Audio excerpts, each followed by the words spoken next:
અને મિત્રો, હવે સિદ્ધાર્થ વિશે. સિદ્ધાર્થ માટે હું 3 પુસ્તકો વાપરીશ. એક શિરીષ પંચાલની પ્રસ્તાવના સિદ્ધાર્થ વિશેની, બીજી નીરુ દેસાઈની પ્રસ્તાવના સિદ્ધાર્થ વિશે, અને આ પુસ્તક જે શિરીષ પંચાલે સંપાદિત કર્યું છે એમાં ભરત મહેતાનો એક લાંબો લેખ છે સિદ્ધાર્થ વિશે. એમાંથી પણ આપણે થોડી વાત કરીશું. પણ મારો આગ્રહ છે કે ભરત મહેતાનો લેખ તમારે બધાએ વાંચવો જોઈએ.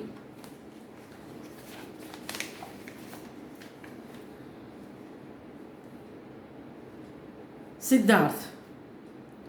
બુદ્ધના યુગમાં ઢાળેલી આ નવલકથાનું મુખ્ય પાત્ર સિદ્ધાર્થ એક રીતે બુદ્ધની જ પ્રતિકૃતિ છે. બુદ્ધને કરુણાનું દર્શન જે રીતે થાય છે તેથી જરાક નિરાળી રીતે જીવનના તમામ આશ્રમ ધર્મો પરિપૂર્ણ કરી સરિતા કાંઠે માછીમારની ઝૂંપડીમાં રહેતા સિદ્ધાર્થને પણ દર્શન પ્રાપ્ત થાય છે. અને એ દર્શન શું છે? એ દર્શન છે કે ધર્મ બીજાની પાસેથી શીખી શકાતો નથી. એ અંતરમાંથી જ ઉગે છે. અંતરની અનુભૂતિ દ્વારા જ આકાર પકડે છે, અને જ્યારે એ આકાર લેવા મથે છે ત્યારે જ એ ચિન્મય બની નિરાકાર નિરામય થઈ રહે છે. સત્યના આ આવિષ્કારની પ્રતીતિ કરતા અને કરાવતા સિદ્ધાર્થ કહે છે, સાચો સત્ય શોધક કોઈ સાંપ્રદાયિક સિદ્ધાંત સ્વીકારી શકે નહીં. જેને સાચે સાચ સત્ય શોધવું છે એણે દુષ્કર માર્ગોનું પરિશીલન કરવું પડે, અનુભવ અને યાતનાનો માર્ગ અપનાવવો પડે. પ્રત્યેક માનવી બુદ્ધ બની શકે છે, પરંતુ બુદ્ધના અનુયાયી થઈને નહીં, સત્યના પરિવ્રાજક બનીને. સત્ય માટે તમારે ફરવું પડે. બુદ્ધે પોતાનો રસ્તો જાતે શોધેલો, તો સિદ્ધાર્થ પણ બુદ્ધના રસ્તે નથી જતો, એ પણ પોતાનો રસ્તો જાતે શોધવા નીકળે છે. હરમાન હેસ પ્રસન્ન ગંભીર પદા સરસ્વતીનો ઉપાસક છે.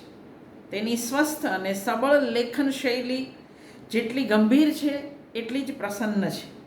એના વિચારમાં જેટલા ઉડ્ડયનો છે તેટલા જ કવિતાના પ્રગલ્ભ અવગાહન પણ છે.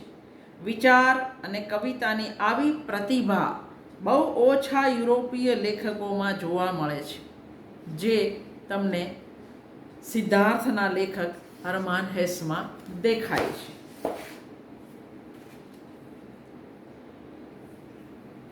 આ નવલકથાનું જે શીર્ષક છે સિદ્ધાર્થ, એ 3 વ્યક્તિ તરફ સંકેત કરે છે. એક ગૌતમ બુદ્ધ, 2 આ નવલકથાનો નાયક સિદ્ધાર્થ, અને ત્રીજો સિદ્ધાર્થ અને કમલાનો દીકરો, એ પણ સિદ્ધાર્થ. એટલે કુલ 3 સિદ્ધાર્થ સામે સિદ્ધાર્થ, સિદ્ધ અર્થ. નવલકથાના આરંભે સિદ્ધાર્થની જ્ઞાન પીપાસાની વાત કરવામાં આવે છે. સિદ્ધાર્થનો બાળ મિત્ર ગોવિંદ એણે ભવિષ્ય ભાખેલું કે તું બહુ મોટો માનવી બનીશ. પરંપરામાં ઉછરેલો સિદ્ધાર્થ આરંભથી જ બધાથી જુદી રીતે વિચારતો થયો છે. આહુતિઓમાંથી, ઋગ્વેદની રૂચાઓમાંથી, વૃદ્ધ બ્રાહ્મણોના ઉપદેશમાંથી ધીમે ધીમે એ અસ્વસ્થ બનવા માંડ્યો. એને કશાથી સંતોષ થતો નહોતો. આમ પહેલેથી જે કંઈ જ્ઞાન ચિંતન અસ્તિત્વમાં હતા એ બધા જ જ્ઞાન અને ચિંતન પ્રત્યે સિદ્ધાર્થ સાશંક બને છે. સિદ્ધાર્થ જ્ઞાન પામવા માંગતો હતો, પણ એ જ્ઞાન એને કોઈ જગ્યાએથી સાંપડતું નહોતું. ગમે એટલા આદરપાત્ર વડીલ હોય, શિક્ષણ આપનાર ગુરુ હોય, પણ એની પાસેથી સિદ્ધાર્થને જે જોઈએ છે તે જ્ઞાન ન મળતું હોય તો યુવાવસ્થામાં જ એની આ જ્ઞાન પીપાસા અધૂરી રહે છે, મન સંતોષાયેલી રહે છે. જે રીતે ગૌતમ બુદ્ધે ગૃહ ત્યાગ કર્યો હતો એવી રીતે આ સિદ્ધાર્થ પણ ગૃહ ત્યાગ કરવા તત્પર બને છે. પણ પિતા અંતરાય રૂપ ન બને તો સત્યાગ્રહ કરી અને સિદ્ધાર્થ પિતાની આજ્ઞા મેળવે છે અને શ્રમણ થઈ એ બાળમિત્ર ગોવિંદ પણ એની સાથે જોડાય છે.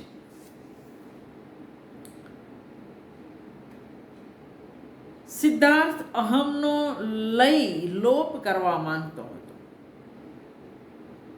પણ એને લાગે છે કે શ્રમણ થઈને પણ એ થઈ શક્યું નથી. શ્રમણોના સહવાસમાં એ શીખ્યો ઘણું, પણ સાથે સાથે એને નિર્ભ્રાંતિ પણ થઈ. એને લાગ્યું કે જીવન જીવવાનો શ્રેષ્ઠ માર્ગ અહીં પણ નહીં મળે. તો પછી જ્ઞાન પ્રાપ્તિ માટે શું કરવું? સિદ્ધાર્થ એક પછી એક જીવન સાથે જોડાયેલી કડીઓ તોડતો જાય છે. પહેલાં ઘર બાર અને પિતાને ત્યજે છે, પછી શ્રમણોનો ત્યાગ કરે છે, અને એના કાને વયોવૃદ્ધ ગૌતમ બુદ્ધની વાત આવે છે. જો બધાનો ત્યાગ કરવા માંડો, એક પછી એક સંબંધ સૂત્રનો ત્યાગ કરો, તો તમારી પાસે તમારી જાત સિવાય બાકી કશું બચતું નથી, તમારા આત્મા સિવાય કશું બચતું નથી. એ ગૌતમ બુદ્ધ પાસે જેતવનમાં પહોંચ્યો. ગોવિંદ પણ સંઘમાં જોડાઈ ગયેલો છે, પણ અહીં પણ સિદ્ધાર્થને શાંતિ નથી. સિદ્ધાર્થને થાય છે કે હું જ્યાં જાઉં છું ત્યાં ગોવિંદ પાછળ આવે છે. ગોવિંદ શું એકે વાર પોતાની જાતે ડગ નહીં ભરે? મારા વિના પોતાના આત્માને નહીં અનુસરે? ભારતીય સંસ્કૃતિના ઇતિહાસમાં ગૌતમ બુદ્ધનું સ્થાન અવિચળ છે, પણ ગૌતમ બુદ્ધે કહ્યું છે, આ હું કહું છું એટલે તમારે સ્વીકારવાનું એવું નથી. તમારી જાતને પૂછો, એ જે કહે એને અનુસરો. અને સિદ્ધાર્થ એ જ કરે છે. સિદ્ધાર્થ ગૌતમ બુદ્ધને કહે છે, આ પ્રાપ્તિ આપને આપની શોધમાંથી, આપના પોતાના માર્ગ અને વિચાર વિમર્શ દ્વારા, ધ્યાન દ્વારા, આત્મપ્રતીતિ દ્વારા, આત્મજ્ઞાન દ્વારા પ્રાપ્ત થઈ છે. એ પ્રાપ્તિ કોઈના ઉપદેશમાંથી નથી પ્રગટી. તો હું માનું છું કે ઉપદેશો દ્વારા કોઈને મુક્તિ ન મળે. આ બોધિ જ્ઞાનની ક્ષણોમાં જે કંઈ બન્યું એને આપ શબ્દો દ્વારા કે ઉપદેશો દ્વારા સમજાવી શકવાના નથી. ભલે લાખો લોકો ગૌતમ બુદ્ધનો ઉપદેશ શ્રદ્ધાથી સ્વીકારતા હોય, પણ એ શ્રદ્ધાનો સિદ્ધાર્થ પાસે અભાવ છે. એને એવું લાગે છે કે ગૌતમ બુદ્ધ જેવી વ્યક્તિ સાથે એને ક્યારેય ભેટો નથી થયો, પણ સાથે સાથે ગૌતમ બુદ્ધ જેવા ગૌતમ બુદ્ધને પણ ત્યજીને પોતાને થતા પ્રશ્નોના ઉત્તર માટે સિદ્ધાર્થ ત્યાંથી પણ નીકળી જાય છે. એ સમજે છે કે હું મારી જાત પાસેથી શીખવા માંગુ છું, હું મારો શિષ્ય થવા માંગુ છું, હું મારી જાતને ઓળખવા, સિદ્ધાર્થનું રહસ્ય જાણવા માંગુ છું. અને જાતને ઓળખવા માટે જગતને ઓળખવું પડે.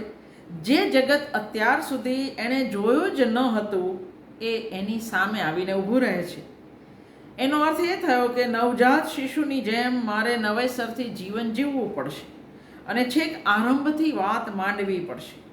આમ જ્યારે કોઈ વ્યક્તિ આવો નિર્ણય કરે ત્યારે એ જે માર્ગે જઈ રહી હોય તે માર્ગના દરેક સોપાને એને કશુંક શીખવા મળે, કારણ આ રસ્તો એને જાતે પસંદ કરેલો છે, કોઈનો ચીંધેલો, બતાવેલો, ઉપદેશેલો રસ્તો નથી.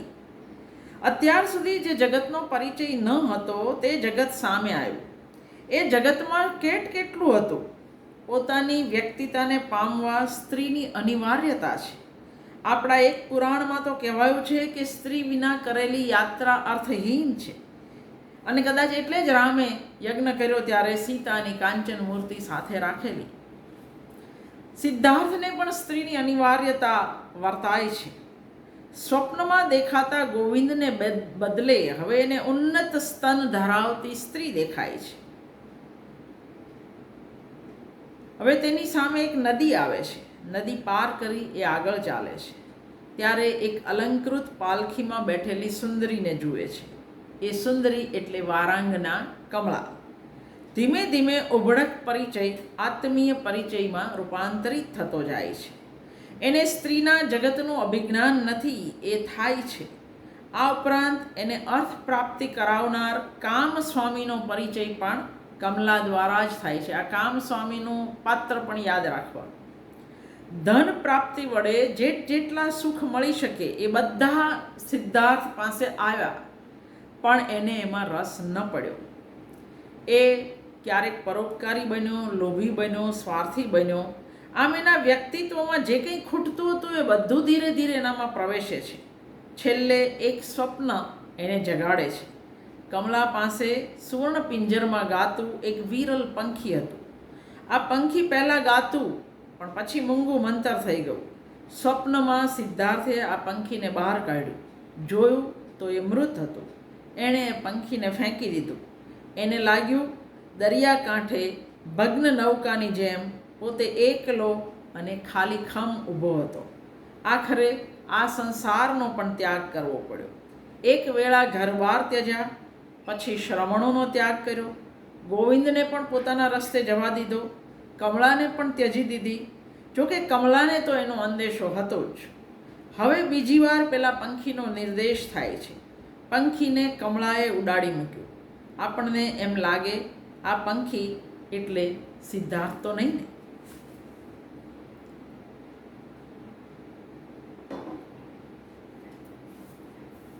ફરી સિદ્ધાર્થ નદી કાંઠે પહોંચ્યો. નદી અને સિદ્ધાર્થ બંને એકબીજા સાથે જાણે સંવાદ કરવા માંગે છે. ઓમ બોલી એ ગાઢ નિદ્રામાં સરી પડ્યો. ફરી એને ગોવિંદનો ભેટો થયો. સિદ્ધાર્થને ગોવિંદ ઓળખી ન શક્યો, પણ થોડા સમયે ગોવિંદ ચાલતો થયો. હવે એની આગળ ગોવિંદ નથી, કમલા નથી, કામસ્વામી નથી. પોતે છે, નદી છે અને નાવિક વાસુદેવ છે. આ નાવિક અદ્ભુત શ્રોતા છે.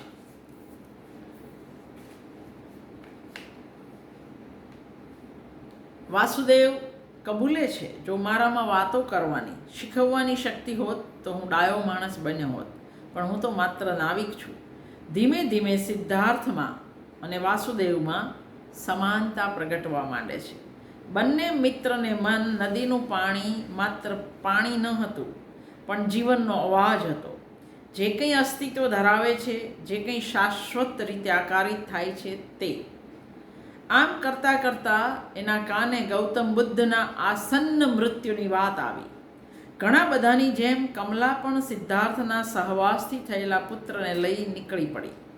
વર્ષો પહેલાં એણે ઈચ્છા પ્રગટ કરેલી કે હું ગૌતમ બુદ્ધના સંઘમાં જોડાઈ જઈશ, પણ રસ્તામાં એને સાપ કરડ્યો. મરણ પાસે પહોંચેલી કમલાને જોઈ સિદ્ધાર્થ શું અનુભવે છે? રાતા હોઠ, તેજસ્વી આંખો, આ બંને ત્યાં હતા. વાસ્તવિક સિદ્ધાર્થની પૂરી કાયામાં શાશ્વતી છલકાય. કમલા સાથેનો સ્થૂળ સંબંધ પૂરો થયો. કમલા સાથે પોતાનો દીકરો નાનો સિદ્ધાર્થ હતો.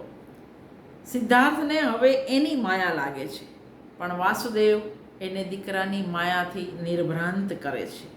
સિદ્ધાર્થને જીવનની વાસ્તવિકતા સમજાવવા લાગે છે. એને લાગે છે કે વાસુદેવ જીવનને સમજી ચૂકેલો છે. હવે સિદ્ધાર્થને કશાની અસર નથી થતી. નાસી ગયેલા પુત્રને શોધવા એ મિથ્યા પ્રયાસ કરે છે, પણ પછી જગતને નવેસરથી પૂર્વગ્રહો વગર જોતો થાય છે. સામાન્ય લોકોના જીવનને પણ એ સમજવા માંગે છે. વાસુદેવ એને નદીને સાંભળવા કહે છે. એને સમજાવે છે કે નદીના બધા અવાજો પર ઓમ તરતો હતો. છેવટે વાસુદેવ પણ એને ત્યજીને અરણ્યમાં જતો રહે છે. નવલકથાના આરંભે ગોવિંદ હતો. આમ તો ગોવિંદ અને વાસુદેવ બેઉ નામ પણ અનાયાસ તો નહીં જ આવ્યા હોય, અને છેલ્લે પણ એને ગોવિંદ જોવા મળે છે. સિદ્ધાર્થ ગોવિંદને સમજાવે છે શોધનો અર્થ છે લક્ષ્ય, પણ પ્રાપ્ત કરવું એટલે મુક્ત થવું, ખુલ્લા દિલે રહેવું, કોઈ લક્ષ્ય ન હોવું. ગોવિંદને ગૌતમ બુદ્ધ પછી સિદ્ધાર્થમાં એક સાચા માણસના દર્શન થાય છે. જેવી રીતે શ્રી કૃષ્ણ અર્જુનને વિશ્વરૂપ દેખાડે છે, એવી રીતે ગોવિંદને સિદ્ધાર્થના મોંમાં આખું જગત દેખાય છે. ફરી એકવાર ગોવિંદ સિદ્ધાર્થથી છૂટો પડી પોતાની જાતને પામવા નીકળી પડે છે. આમ આ નવલકથા નાયકના અસ્તિત્વને ચરિતાર્થ કરતી, એ અસ્તિત્વને પ્રાપ્ત કેવી રીતે કરવું એ વાતને આલેખે છે. સર્જક બહુ જ ઓછા પાનામાં આ વાત કહી શક્યા છે. સિદ્ધાર્થ ગોવિંદને જે બધું કંઈ કહે એ આપણને એવું લાગે કે હરમાન હેસ કહી રહ્યા છે. થોડીક વાત ભરત મહેતામાંથી પણ કરીશું.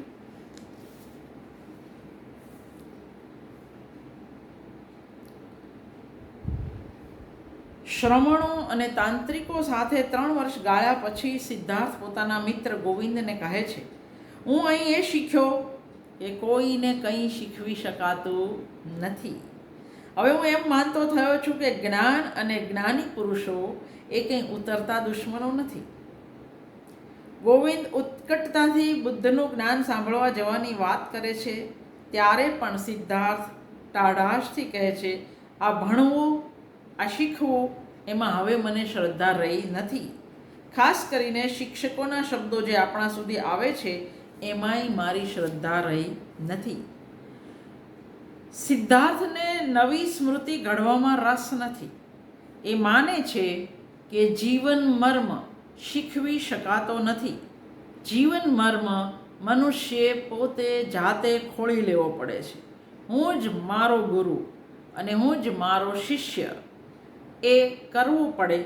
સિદ્ધાર્થ એવું નક્કી કરે અને એના રઝળપાટની કથા એટલે હરમાન હેસની સિદ્ધાર્થ. કૃતિ અંત પામે ત્યારે તમે સેલ્ફ રિયલાઇઝેશન, આત્મસભાનતા સિદ્ધાર્થ પામ્યો છે એ તમે જોઈ શકશો.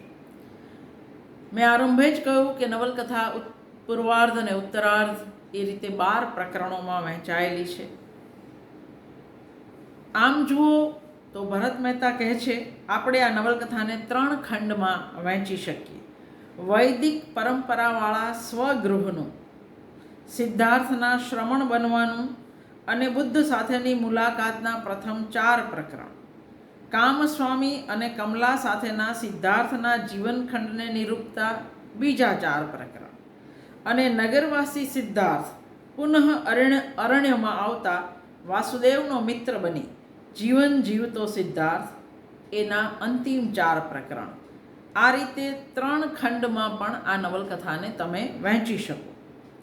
પહેલાં 4 પ્રકરણ પછી અને 8મા પ્રકરણ પછી લેખન દરમિયાન એ વિરામ લે છે. આ વિરામમાં હરમાન હેસ ભગવદ્ ગીતાનું ભાષાંતર, હરમાન ઓલ્ડનબર્ગનું બુદ્ધ, પોલ ડ્યુસિનના ઉપનિષદ વેદ વિશેના પુસ્તકો આ બધું વાંચે છે. 3 ખંડમાં સિદ્ધાર્થના લગભગ 20 વર્ષ નિરૂપાયા છે. જો એક વસ્તુ યાદ રાખજો, ભરત મહેતા 3 ખંડની વાત કરે છે, 4 પ્રકરણ વિષય પ્રમાણે. નવલકથા 2 ખંડમાં વહેંચાયેલી છે, એટલે ટૂંકો પ્રશ્ન આવે ત્યારે મૂંઝાતા નહીં.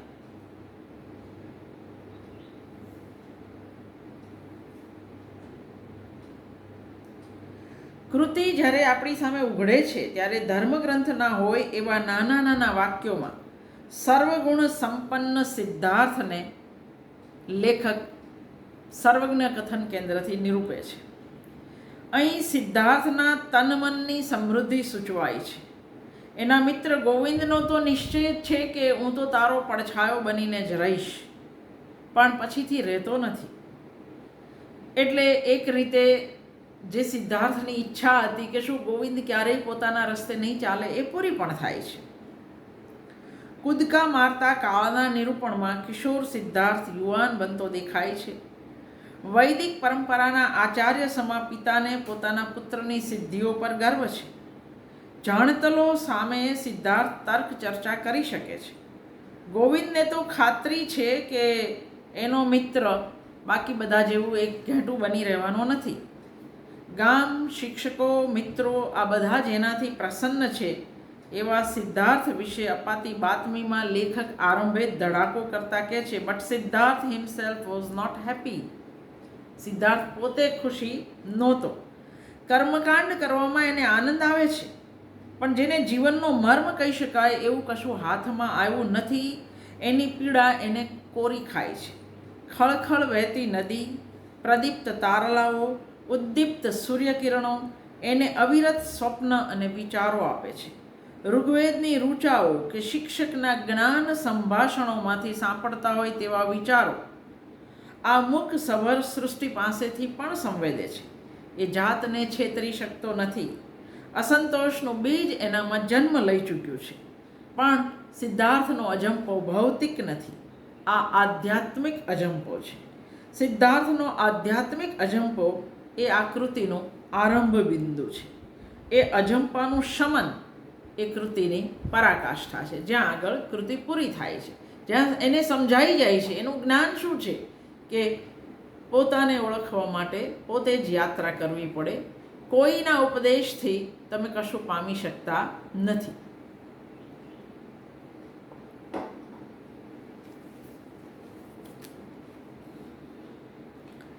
સિદ્ધાર્થને લાગે છે કે પોતાના અજંપાનું નિરાકરણ માયાના બંધનો તોડ્યા વગર નહીં થાય. એટલે મા બાપ ગામ બધું વહાલું હોય એ બધાને એ છોડે છે. સિદ્ધાર્થ પોતાના મિત્ર ગોવિંદ પાસે પોતાનો સંકલ્પ જાહેર કરે છે કે પોતે શ્રમણ બનવાનો છે. પિતા એને ગૃહ ત્યાગની છૂટ નથી આપતા, પણ આપણે આગળ વાત કરી એ છૂટ મેળવે છે પિતા પાસેથી. સિદ્ધાર્થનો શ્રમણ બનવાનો નિર્ણય સાંભળી ગોવિંદ પણ એની સાથે જ શ્રમણ બનવા નીકળી પડે છે. સિદ્ધાર્થના આંખ, કાન, નાક કે અવાજ નહીં, પણ સૌથી વધુ સિદ્ધાર્થની સત્ય ખોજ એ ગોવિંદને પ્રિય છે. તેથી સિદ્ધાર્થ સાથેનો એનો નિર્ણય પણ આકસ્મિક લાગતો નથી. બેઉ સાધના પથના સહયાત્રી બને છે. શ્રમણ બન્યા પછી ઉત્તરોત્તર કઠોર સાધના કરે છે. ઉપવાસની સંખ્યા વધતી જાય છે. સશક્ત દેહ હાડપિંજર બની જાય છે. ટાઢ, તડકો, વરસાદ આ બધું જ વેઠી લે છે. લાંબા નખ, વધેલા દાઢી વાળવાળો સિદ્ધાર્થ અઘોરી જેવો બની જાય છે. સુખ દુઃખ સ્વપ્નથી નિર્લેપ થવા ઝંખે છે. શ્રમણ બન્યા પછી કેટલી વિદ્યાઓ એ જાણે છે. એટલે ગોવિંદને લાગે છે કે પોતાનો મિત્ર થોડા દિવસ પછી શ્રવણ આચાર્યની જેમ પાણી પર પણ કદાચ ચાલી શકશે. પણ સિદ્ધાર્થને એવી કોઈ ક્ષુલ્લક સિદ્ધિઓમાં રસ નથી. આવી તંત્ર વિદ્યામાં લીન બનીને આત્મ સાક્ષાત્કારને ટાળવાનું તો હઠયોગીને જ આવડે એવું નથી. વેશ્યા કે જુગારી પણ આવો પલાયનવાદ શીખી શકે એમ સિદ્ધાર્થ ગોવિંદને કહે છે. આવી જાદુ વિદ્યાથી નિર્વાણ ન મળે એની એને પ્રતીતિ થઈ જાય છે. આત્મ સાક્ષાત્કારની તરસ छिपाવવા માટે શ્રવણ બનેલો સિદ્ધાર્થ કબૂલ કરે છે. એ તરસ छिपाવવાની તો એક બાજુ રહી, પણ એ તરસ વધારે તીવ્ર બની. વિદ્યાઓની, જ્ઞાનની નિરર્થકતા અહીં એને સમજાઈ જાય છે. અહીં ગૌતમ બુદ્ધનું પાત્ર પ્રવેશે છે. સિદ્ધાર્થ, ગોવિંદ જેવા બધા જ કાલ્પનિક પાત્રોની વચ્ચે લેખક એક વાસ્તવિક પાત્ર ગૌતમ બુદ્ધને મૂકે છે.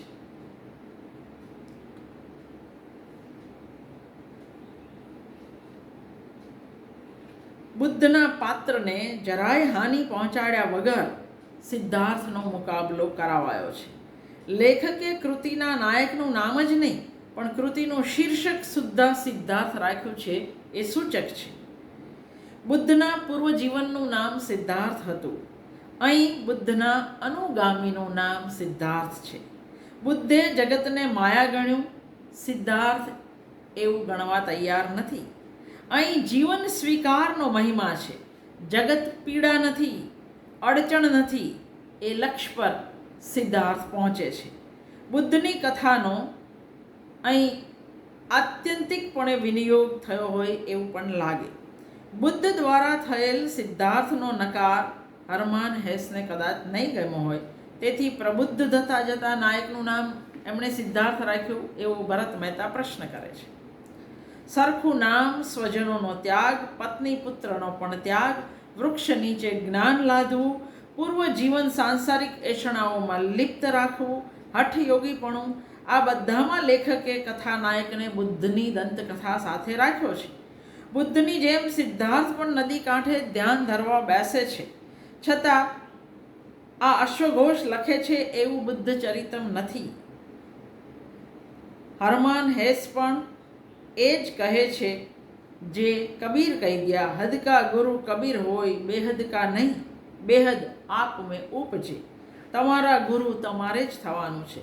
બુદ્ધ કેવળ આશ્વાસિત કરે છે.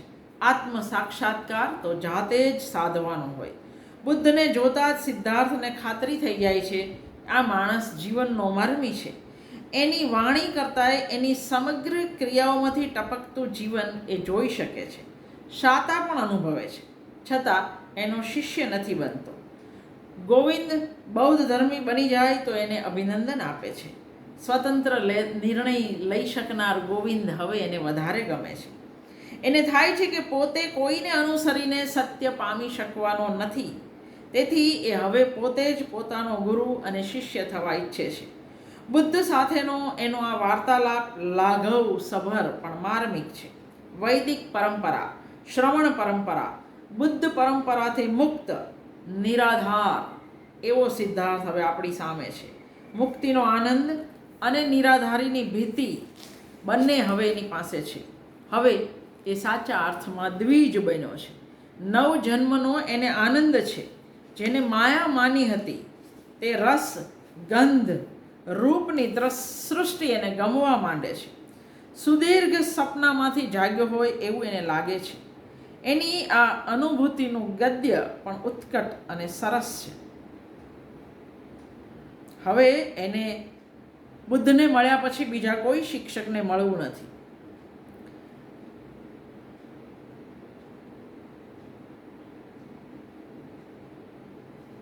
વૈદિક શ્રવણ કે બૌદ્ધ બનીને ગૂંથાવાની હતી વિચારોની જહાલ. એમાં આત્મ સાક્ષાત્કાર અનુભવાશે નહીં. ઇન્દ્રિયોની અવગણના ચાલી શકે નહીં. જે રમણીયતાના અનુભવથી એ વંચિત હતો એ અનુભવ પ્રાપ્ત કરવાનું એને મન થાય છે. કામ કળામાં નિપુણ કમલાને પણ હવે એ ગુરુ બનાવતા અચકાતો નથી. એનું કમલા તરફ જવાનું સૂચન પણ એને આવતા સ્વપ્નમાં આપણે જોઈ શકીએ છીએ. રસિક કમલા સાથેનું એનું મિલન કૃતિની મહત્વપૂર્ણ ઘટના છે. અકસ્માતે મળેલી કમલા આ લઘર વઘર શ્રવણને સુસજ્જ થઈ પોતાને ત્યાં આવવાનું કહે છે. બીજી મુલાકાતે સિદ્ધાર્થ પોતાની વિચારવાની, પ્રતીક્ષા કરવાની, ઉપવાસ કરવાની શક્તિઓનો ખ્યાલ આપે છે. આ શક્તિ એણે વૈદિક શ્રવણ પરંપરા દરમિયાન મેળવેલી છે. કમલાને એ શક્તિઓમાં કોઈ રસ નથી. કમલાના સૌંદર્યનું ગાન કરતી કવિતા સિદ્ધાર્થે કમલાને સંભળાવી ત્યારે સિદ્ધાર્થ પુરસ્કાર પેઠે તસ્તસ્તું ચુંબન પામે છે. કમલાને આ જુદા પ્રકારના શ્રવણમાં રસ જાગે છે. પોતાના મિત્ર કામસ્વામીની મદદથી કમલા સિદ્ધાર્થને ધનાઢ્ય બનાવે છે. સિદ્ધાર્થ નિર્લેપતાથી સંસાર રસની આ માધુરી માણે છે. એ ક્યારેય કામસ્વામી સામે ઝૂકતો નથી. સિદ્ધાર્થની નાની નાની પ્રતિક્રિયા રસપ્રદ છે. શ્રવણ મટી ગયા પછી દેખાવે શ્રવણ લાગવાથી મળેલી ભિક્ષાને એ ભૂખ્યો હોવા છતાં ફેંકી દે છે. એ દ્રઢ સંકલ્પી છે. જે ઈચ્છે છે એ મેળવીને જંપે છે. કમલાને પણ એ જ રીતે એ મેળવીને જંપે છે. ગૌતમ બુદ્ધની માફક કમલા અને કામસ્વામી સાથેના સિદ્ધાર્થના સંવાદો ઘણા માર્મિક છે.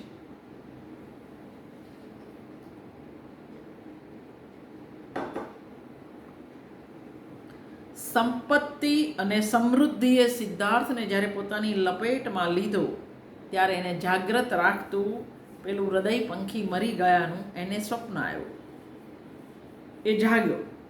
એ હવે અહીંથી પણ બધું જ છોડી નીકળી જાય છે. નગરમાંથી અરણ્યમાં, અરણ્યમાંથી વળી નગરમાં, વળી નગરમાંથી અરણ્યમાં આ વારાફેરા છતાં આત્મતત્વ હાથ ન લાગવાથી સિદ્ધાર્થને જાત પર ચીડ ચડે છે. એને થાય છે કે ક્યાંયથી વાઘ આવીને મારી નાખે તો સારું, ક્યાંકથી ઝેર મળી જાય તો ગટગટાવી દઉં. ખળખળ વહેતી નદીમાં એ પોતાના ખાલીપણાનું પ્રતિબિંબ જુએ છે. આવા વિચારોમાં જ પ્રણવ મંત્ર રટતો એ નદી કિનારે સૂઈ જાય છે. આ નિદ્રા એને અજંપામાંથી બહાર કાઢે છે. અજાણ્યા મુસાફરને આ વેરાનમાં સૂતેલો જોઈ એની રક્ષા કરવા વિહારે નીકળેલો ગોવિંદ બેસે છે. એ જાણે છે કે આ રાજવી વસ્ત્રોમાં માદક સુગંધી દ્રવ્યોના છંટકાવવાળો બીજો કોઈ નહીં પણ પોતાનો મિત્ર સિદ્ધાર્થ છે. ત્યારે આશ્ચર્ય અનુભવે છે. એ ઓળખી નથી શકતો. સિદ્ધાર્થ કહે છે પોતે રસ્તો ખોળી રહ્યો છે. સંપત્તિએ મને ગુમાવ્યો કે મેં સંપત્તિ ગુમાવી, આઈ એમ નોટ શ્યોર. સિદ્ધાર્થને નથિંગનેસનો અહીં અનુભવ થાય છે. નથિંગ ઇઝ માઇન, કશું મારું નથી. આઈ નો નથિંગ, હું કશું જાણતો નથી. I possess nothing, I have learn nothing, હું કશું શીખ્યો નથી. જાત સાથે વાતે ચડેલા સિદ્ધાર્થને આ અનુભવ નવો લાગે છે. પંખી પુનઃ એના હૃદયમાં કલરવ કરવા માંડે છે. એ નક્કી કરે છે હું આ શાતા આપનાર, આ નવો અનુભવ આપનાર નદી કિનારે જ રહીશ. આ નદી કિનારે, આ ઝૂંપડીથી હું નગરમાં ગયો હતો. મારી નવી જિંદગીનું ફરી એકવાર શ્રેય આ નદીને, આ ઝૂંપડીને જ મળશે. નદી સહસ્ર આંખો વડે એની સામે જુએ છે. નદી એને અનેક અવાજો સંભળાવે છે. વાસુદેવ હોડીવાળાને જ્યારે પોતાના આ અનુભવની વાત કરે છે ત્યારે વાસુદેવના પ્રતિભાવ સૂચક છે. વાસુદેવ બહુ જ ઓછું બોલે છે, માત્ર સાંભળે છે. સામેવાળાનો શબ્દે શબ્દ સાંભળે છે. એ સિદ્ધાર્થને કહે છે નદીએ તારી સાથે મૈત્રી બાંધી છે. સિદ્ધાર્થ વાસુદેવને આ ધ્યાનપૂર્વક સાંભળવાની શક્તિ વિશે પૂછે છે. વાસુદેવ કહે છે મને આ નદીએ જ શીખ્યું છે. આ નદી પાસેથી બીજું પણ ઘણું બધું શીખી શકાય. હોડીવાળો બધાને નદી પાર કરાવે છે. જેમના માટે નદી અડચણ છે તે ભક્તજનોને, વેપારીઓને વાસુદેવ નદી પાર કરાવે છે. નદીના વર્ણનમાં તમે ટાગોર યાદ કરો એ પ્રકારની ભાષા છે, એવો પરિવેશ. સિદ્ધાર્થ નદીમાં આત્મહત્યા કરવા જાય છે અને નદીમાંથી જ જીવનના રહસ્યને પામે છે. જે સતત પસાર થાય છે, વહે છે, છતાં હંમેશા હોય છે તે નદી, તે સમય કે તે જીવન? જે સતત પસાર થાય છે, વહે છે અને છતાં હંમેશ હોય છે એ કોણ? નદી, સમય કે જીવન? This river is everywhere at the same time at its source, and it is mouth at the waterfall, at the ferry, at the rapids, in the sea. આ નદી બધે જ છે. જ્યાંથી ઉગમ થયો ત્યાં, અહીં અને સમુદ્રમાં મળશે ત્યાં પણ. જીવનનું પણ કંઈક આવું જ છે. જન્મ, બાળપણ, યુવાની, પ્રૌઢત્વ, વૃદ્ધાવસ્થા, મૃત્યુ, આ ખંડો તો આપણે પાડ્યા છે. હતું અને હશે એ નિરર્થક છે. છે એ જ સાર્થક છે. ભૂતકાળ અને ભવિષ્ય નહીં, વર્તમાનમાં જીવો. એથી મૃત્યુ પામવાની હવે નથી વેદના કે નથી છુટકારાનો કોઈ આનંદ. વાસુદેવ મૃત્યુ પામે છે ત્યારે માત્ર એટલું જ કહે છે I am going in to the unity of things. નદી અડચણ નથી કે એને ઓળંગવી પડે. નદી ખુદ આપણને ઓળંગાવે છે. એમ જીવન પણ અડચણ નથી કે ઓળંગવું પડે. દેહને કષ્ટ આપી જીવન મર્મ શોધવા નીકળેલા સિદ્ધાર્થે કબૂલવું પડ્યું, but in doing so I lost my self. ધીમે ધીમે સિદ્ધાર્થ વાસુદેવની જેમ જીવનને માણતો થાય છે. હવે એ મૂંગો રહે છે. પ્રવાસીઓ એને ભાઈઓ માને છે, ભાઈ માને છે. બેઉને, વાસુદેવને અને સિદ્ધાર્થને.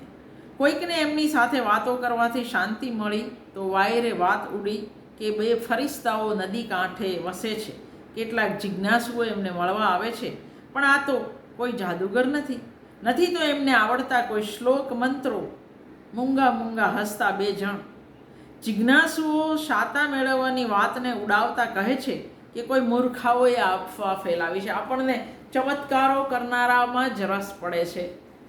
જીવનનો મર્મ જે સમજી ચૂક્યા છે અને નથી બોલતા એવા લોકોમાં આપણને રસ પડતો નથી.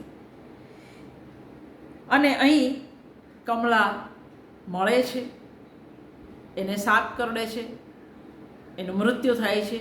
એના દીકરાના પ્રેમમાં થોડો વખત સિદ્ધાર્થ પડે છે, પણ દીકરા પ્રત્યેના પ્રેમથી વાસુદેવ એને નિર્ભ્રાંત બનાવે છે.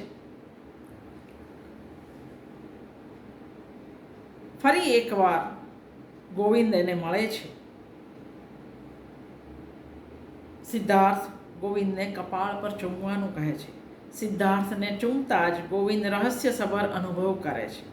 ક્ષણ માત્રમાં થયેલા સાક્ષાત્કારનું પ્રભાવક વર્ણન તમે જોઈ શકો છો. એના આંસુ થાંભતા નથી. એ સિદ્ધાર્થને નમે છે.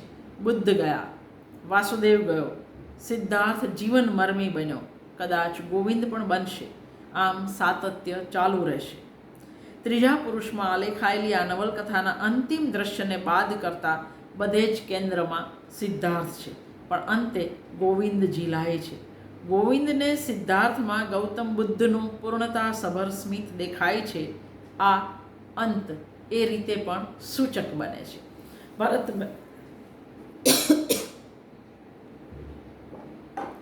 ભરત મહેતાનો આ લેખ તમે આ પુસ્તકમાં વાંચી શકો છો. કદાચ ભરત મહેતાએ સિદ્ધાર્થ નામનું એક પુસ્તક પણ કર્યું છે, જેમાં સિદ્ધાર્થ વિશેના બધા જ લેખો એક જગ્યાએ છે. તમને એ મળે તો તમે એ પણ મેળવી શકો.